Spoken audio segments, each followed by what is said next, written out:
आणि राज्याचे उद्योगमंत्री उदय सामंत आज दुपारी छत्रपती संभाजीनगरमध्ये मराठा आरक्षणासाठी लढणारे नेते मनोज जरांगे पाटील यांची भेट घेतील। हॉस्पिटलमध्ये या दोघांचीही भेट होणार आहे। मनोज जरांगे पाटीलांची समजूत काढण्यात सरकारला यश मिळालं। शंभूराज देसाई शिष्टाईसाठी गेलेले होते।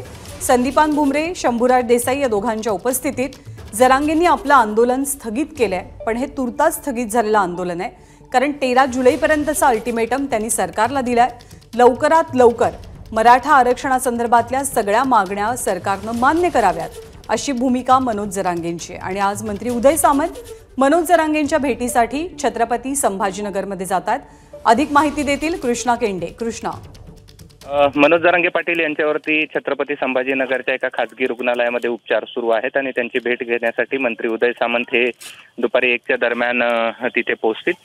भेटीमागचं कारण अजून समजू शकलेलं नाही। शंभूराजे देसाई हे देखील रुग्णालयात त्यांच्या भेटीसाठी आले होते, त्यांच्याशी त्यांनी चर्चा देखील केलेली होती।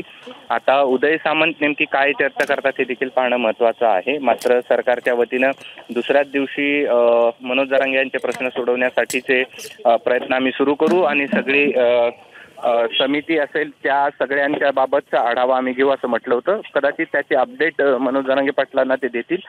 मात्र बैठकीनंतरच त्यांनी भेटीचं प्रयोजन माध्यमांना कळू शकेल, आपल्याला कळू शकेल। ज्ञानदा, कृष्णा, धन्यवाद। ताजी माहिती भेटी दरम्यानची जाणून घेत राहू। एबीपी माझा, उघडा डोळे बघा नीट।